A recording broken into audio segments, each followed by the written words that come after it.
Section 7. When accused lawfully arrested without warrant, when a person is lawfully arrested without a warrant involving an offense which requires a preliminary investigation, the complaint or information may be filed by a prosecutor without need of such investigation, provided an inquest has been conducted in accordance with existing rules. In the absence or unavailability of the inquest prosecutor, the complaint may be filed by offendant party or a peace officer directly with the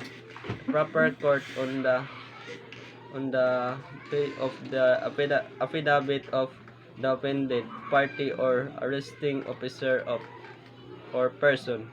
Before the complaint or information is filed, the person arrested may ask for a preliminary investigation in accordance with this rule, but he must sign a waiver of the provision of Article 125 of Revised Penal Code as amended in the presence of his counsel.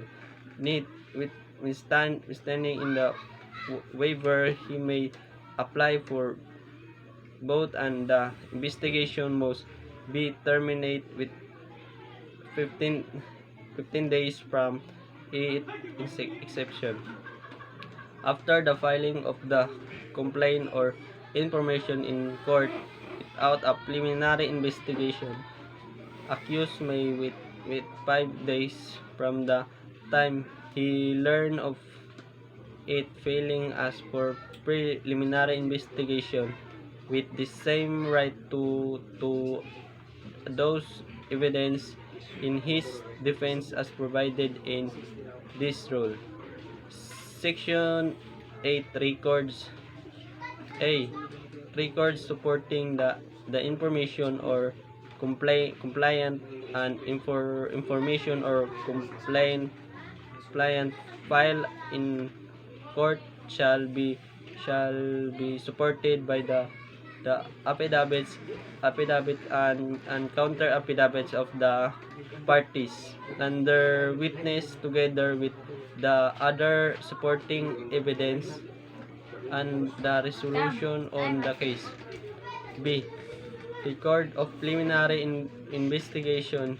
This record of the preliminary investigation, whether conducted by a judge or a prosecutor, shall not form part of the record of the case.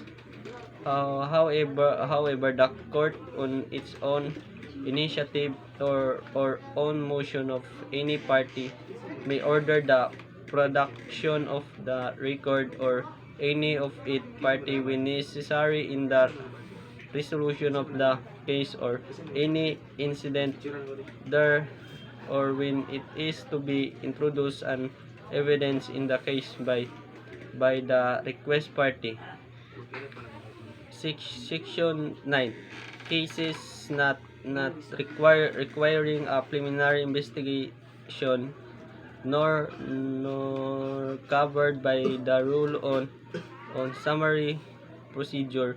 A. It filed with the prosecutor if the complaint is filed directly with the prosecutor involved an offense punishable by imprisonment of less than 4 years, 2 months, and 1 day.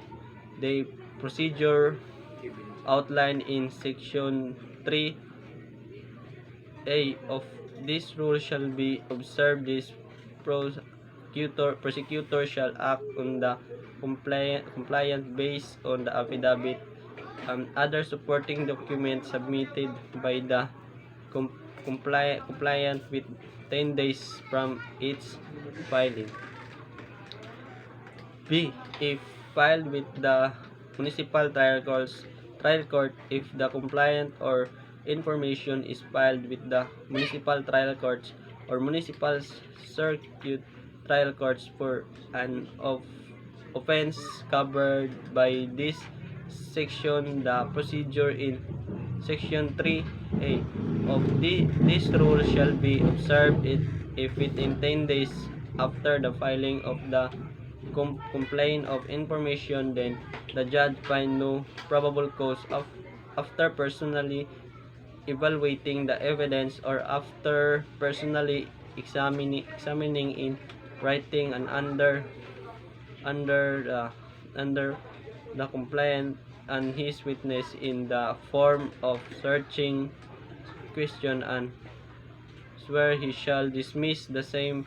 He may however require the submission of additional evidence with 10 days from notice to determine further the existence of probable cause. If the judge still finds no probable cause, despite the additional evidence, he, he shall with 10 days from its submission or explanation of said period dismiss the case. When he find probable cause, he shall ensure that a warrant of arrest or commitment order in the accused had already been arrested and hold him for trial.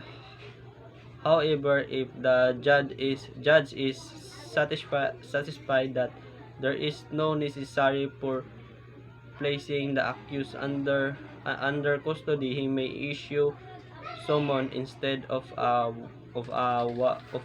warrant of arrest. Thank you, sir.